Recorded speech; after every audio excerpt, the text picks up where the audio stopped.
I I warned you. I told you.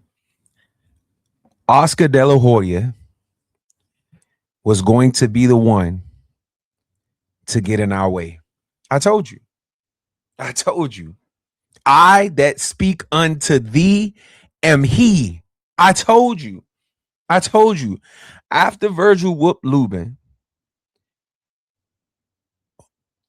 what's good, fight fans? Your Majesty speaking.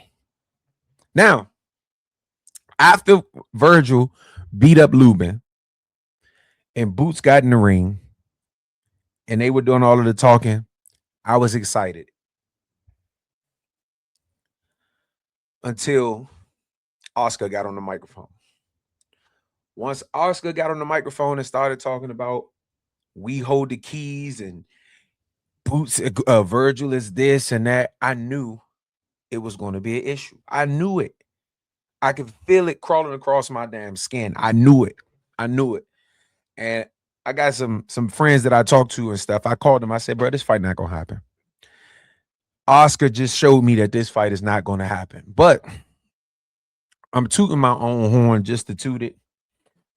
But I came across Ring Magazine, and Inside the Ring just dropped a new episode where Max Kellerman and Mike Carpenter were pretty much giving the details on what is going on with Boots versus Vergil and what could possibly be the holdup and what some of these things that could hold the fight up could mean, or the things that are going on right now with the fight could mean.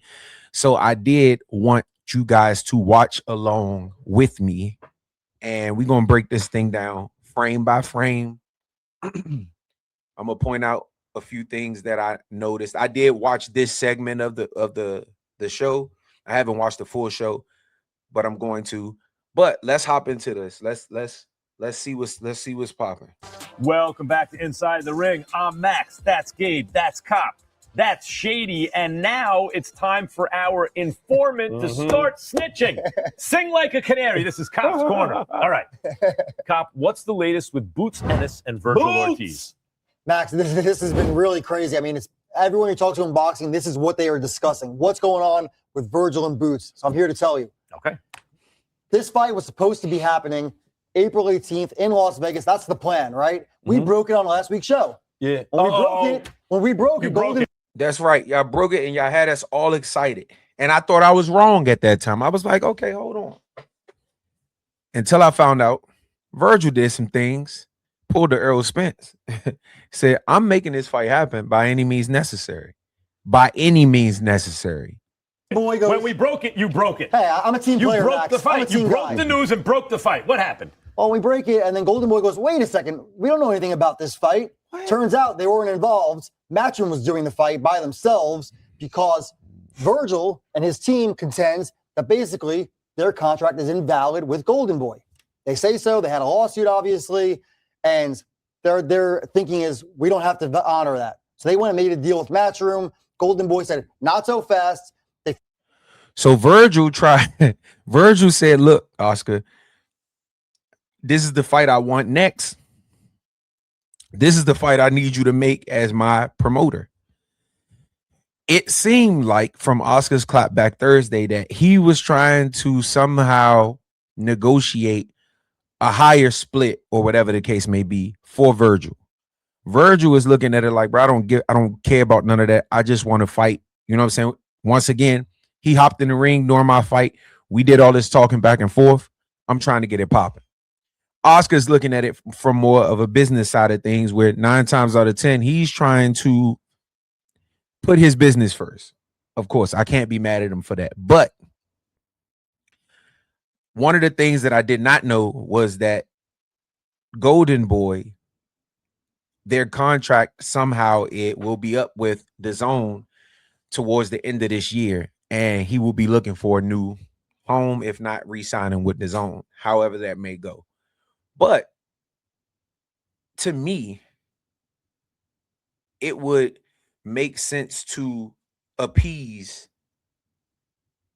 Vergil Ortiz, seeing as though you have lost your your cash cow in Canelo.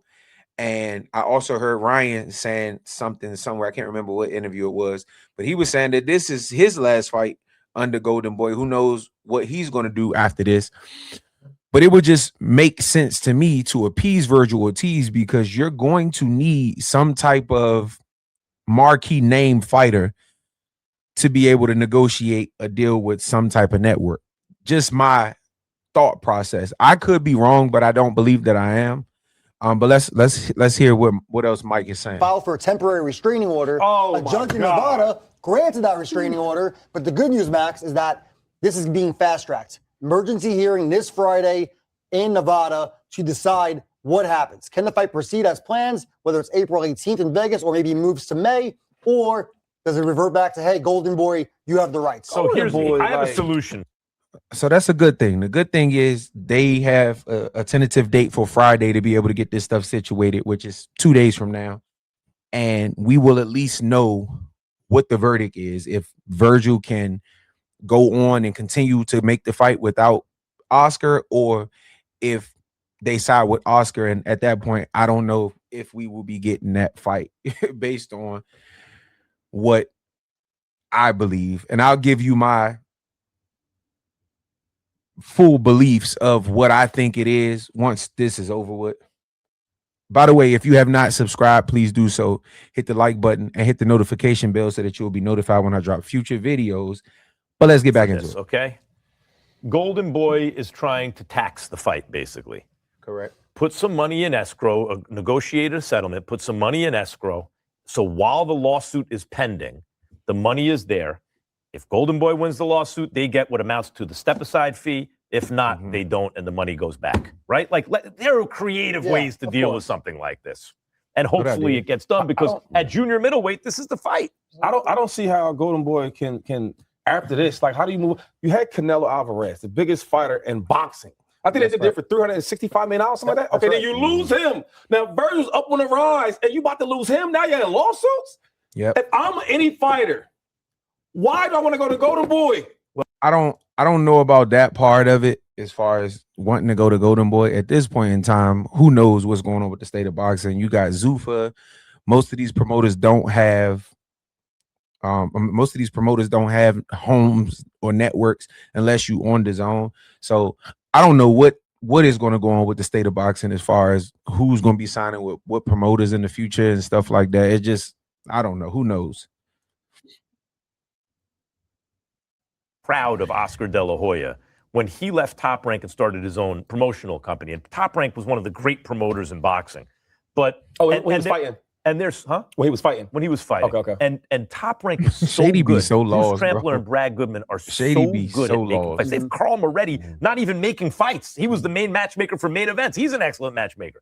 They're so good at making matches for their guys that, Gabe, you and I could be sitting there, boxing guys from way back could be sitting there going, man, we know what they're trying to do. They're trying to make this fighter look better than he is. But they're so good at matchmaking that we still that even when you're aware of what they're doing, you still come away going. Right. They was pulling a Mickey from Rocky, where Mickey was putting Rock in with all the guys he knew, he would win against, but Rock had no clue. And for those who don't know, I like to try to teach casual or people who come into the sport who may not know. Matchmakers are something that a lot of promoters have, where they are trying to build a fighter. They have these matchmakers that will put a specific fighter in with a fighter that's just good enough to give them a test, but not good enough to beat them. And so a lot of times, some of these promoters have bad matchmakers where they will put guys in these fights and it's not really helping them build their career. It's not really helping them in the process of building their skill set in their career, but more so helping them build a profile. And so you'll get a lot of people, like, first person to me that comes to mind is Triple G. Now, Triple G was good, no disrespect to him, but they put Triple G in with a lot of guys who they knew he would look good against, and then they were able to build that aura around him. to me, to a certain extent, the same thing I believe with Tank Davis. Now, while I think Tank Davis is an amazing fighter, I do believe that they put him in front of the right competition to insinuate what he does best, which is punch hard. They put him in with a lot of guys who would stand in front of him and, you know, not big movers and stuff like that, to where he could tee off on him and do what he does best, which is knock people out. And so I just wanted to clear that up, because a lot of people who watch these channels don't really be hardcore fans, and a lot of this terminology they don't know. So for the people who didn't know what matchmakers was, not for you enthusiasts who gonna say we know what matchmakers, okay, cool. This ain't for you. This is for the people who are watching who have no clue what that is. There you go. Next. Thinking they're better than, and they were doing that with Oscar, okay, and building him beautifully. They got it to the point where people thought he was better than Roy Jones, right? Like he was named #1 pound for pound for some people, but he wasn't fighting the fights that people really wanted to see. Right. And so Oscar admirably said, no, I'm going to do this myself. He did. Made all the biggest fights in boxing, fought everybody. It was crazy. Okay, he never fought Winky. Fernando Vargas. You can always Vargas, pick one or two guys. Trinidad, But he made for sure every fight. It Shane was Mosley. stupid how many. And he won some, he lost some. That's what happens when you fight everybody, right? That's right. And as an active fighter, he did it was so great. I'm going to fight. And to me, and granted, I get it, as a boxer, you think one way, as a promoter and a businessman, you think another way. But I would think of all of the promoters that we have out there right now, the Eddie Hearns, the Bob Arum, the PBC, whatever. To me, I would think that Oscar, outside of Floyd, but I don't think Floyd is a good promoter. But I would think that Oscar would probably be the most relatable promoter to these fighters, seeing as though he did make the fights that people wanted to see at the time people wanted to see them. Oscar is probably one of the very few people who you can say fought the best people at the best time, even if he wasn't at his best. And that's just the truth. Hopkins, hey, now you're my business partner. Now you have Hopkins. a piece of gold. I'll fight Shane Mosley. I'll bring you into the company. I loved what he was doing. However, so I give credit where it's due. Right. However, the real reason it operated like a real business, in my opinion, is Richard Schaefer. Richard Schaefer. Give him his credit. Richard Schaefer was a great, you know, he was actually setting it up like a real business. And I think that since Richard Schaefer, he set it up so well that Golden Boy was able to coast on its organization for years, while Richard Schaefer went to who? Canelo Alvarez. Look at that business now, right? And so now it's that kind of equity and that system that Richard Schaefer put in place, I think, is finally being spent and is running its course. That's my analysis of what's happening. For sure. No question. Yeah. And the thing is that a lot of guys end up going with Heyman. They were under the Golden Boy banner when Richard Schaefer was with Golden Boy. And that's really when Golden Boy kind of had to rebuild again. Right. And by the way, the Ali Act, what that really, like, if Al Heyman is an advisor, he can't be your promoter, right? But he can be an advisor for someone, and another promotional company could be the front man as the quote unquote promoter, right? So, which is some smart shit, bro. For Al Heyman to come in and understand that and say, you know what, I'm not going to be the promoter for these guys because I don't want to be held responsible for certain things. I'm just going to be the advisor, and I'm going to allow certain people to promote these fights. Lou DiBella, what's his name? Tom Brown, and a lot of these other guys who front man the promotions for PBC. And that's why when I was talking about the other promoters and I said PBC, I kind of said it the way I said it because, of course, they're not really a promotional company. But Al Heyman, I think, had a great game plan. I don't think that I think it ran its course based on how, you know, they may have been doing things or may not been doing things. But real quick before we move on, because you are the greatest snitch and informant of all time. Greatest snitches. So Friday, we're going to get the real news, if it's going on or not? Supposedly. Because I need to know. So, okay, yes. I need to know, good question, Mike. Shady. Basically, what's going on here is this could be resolved over the next couple of days, right? They're still talking. They want to try to avoid it going to Friday. On Friday, it's possible if it gets to that, the judge could rule from the bench on Friday and say, here it is, or it could come Monday. But this is going to be resolved, I would say by the time we are on the show next week, it'll be resolved before then.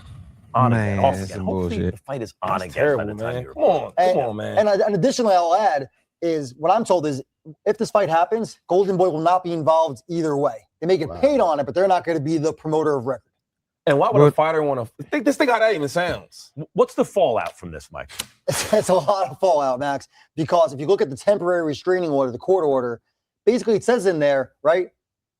Vergil Ortiz's team contended that their contract is invalid because phone ringing. Is that Shady? Who is that? Must be Shady's phone. Everyone's He's the only one that mentioned it. Bro, you got to be professional, no, look, bro. His train of thought, it's not really securely on the tracks. It's in a very Max Kellerman is a little odd. Like he kind of remind me of like a mini Tyson Fury, where like he real jittery and shit. You know, he like I don't know. It's like he got like he just I think his hands and shit probably sweaty as hell. Like he just give me clammy. You know what I'm saying? Like just I don't know. It's something about him that's weird. I ain't gonna say I don't like him. You know what I'm saying? But it's some things about him that's kind of cringy. You know. He like, I don't know, man. I don't want to say no weird shit, but you know, we were actually working last night in Vegas. We had a Zuffa show. He's going on no sleep, only in the last couple of years, though. Go ahead. Look at his hands. But basically, right, Vergil's team said, hey, Right, if you don't sweat have a all broadcast over the agreement paper. at any point, it's in the contract, our contract is now invalid. Right. The zone has been negotiating an extension with the zone, and Golden Boy, yes, Golden has Boy been negotiating an extension with the zone, Correct. and their Makes sense. argument is It's- therefore that we're in the process of. Yes. Okay. Yeah. Yes. it makes sense for them to be negotiating an extension because where else are you going? You know what I'm saying? Like Amazon, once again, we know based on PBC does not provide a budget for these promoters to pay their fighters. So most 9 times out of 10, if you're on Amazon, you're depending on some type of pay-per-view or whatever to generate the money. I don't believe Oscar's going to come out of his pocket and put up the money, which is why Turkey is such a huge thing in this sport right now. But because he has money to, I'm not going to say to spare because I don't count nobody's pockets, but he has the money to be able to put these fights on. And a lot of these Showtime HBOs are gone. They out of it. So what's basically the fallout now is there's a planned March 14th show here in Southern California for Golden Boy with one of the best pound-for-pound fighters in the world, number 10 on our list, Oscar Collazo, against Melvin Jerusalem, a rematch. And then also in the co-feature, what I think is a very good fight, Arnold Barbosa Jr. and Kenny Sims, who we mentioned earlier. That's not going to happen if this all goes south. And right now, it's in limbo. And my thing is, like, after this, Vergil's gone. He's gone. He's gone either way. You see what I'm saying? Like, no matter how it cuts down, one of your main guys is gone. I agree. Like I said, I think I've heard enough. The good thing is, if we don't get Vergil versus Boots, we do have Jermell Charlo, who has been on a few different podcasts talking about how he never lost his belts at 154. And maybe I think I'm gonna do a video about Charlo, because it was some interesting stuff that I heard on the interview that he did with dang, what's my man name? He always do the interviews with Cigar Talk.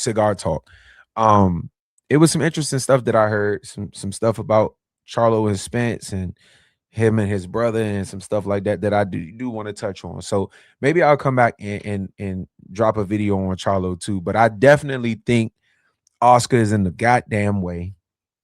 Hopefully the judge rules in favor of Ortiz, because the one thing I like to do on this channel is give one thing we do as personalities or whatever the case may be is criticize a motherfucker. So the thing that I want to bring to YouTube boxing is giving people credit for the things that they do. Vergil Ortiz, that is the sign of a man who is trying everything in his power to make a fight happen. What Errol Spence did to make the Terrence Crawford fight happen, allowing Bud to go ahead and take that David Avanesian fight and saying, no, it's cool, we're going to spin the block because that's the fight I really want. Same thing with Devin Haney. I hope him and Keyshawn Davis somehow find a way to make these fights happen. And guess what? I'm going to be the one to give both of them credit. I gave T.O. credit for taking on Shakur and vice versa. And I just want to say, Vergil, this is how you go about showing this is the fight that I want. One thing we do is we get caught up in all of these. Oh, he called this person out. He called this person out. Yeah, but what do you do behind the scenes when it counts the most? Because that's what really matters. We all can get on this internet and say something, but what are you really doing when that camera go off? You know what I'm saying? So shout out to Vergil, first off, for having the balls to say, bro, I'm not trying to do none of that you talking about. We hyped this fight up in the ring. This is the fight I want next. And guess what? You ain't trying to do it. That was no homo. You ain't trying to do it. I'm going to do everything in my power to see if I can make it happen. And you get respect for that. But if we don't get that, I wouldn't mind Jermell Charlo versus Boots Ennis. Not at all. Would I like to see Charlo take a tune-up fight first or get your feet wet first? Absolutely. But I would love to see Charlo versus Boots if we can't get Vergil. Let me know what y'all think in the comments. If you have not subscribed to my YouTube's, my social media channel, please do so. And also, if you have not subscribed to my YouTube channel, please do that as well. Hit the like button, hit the notification bell so you will be notified when I drop future videos. And until next time.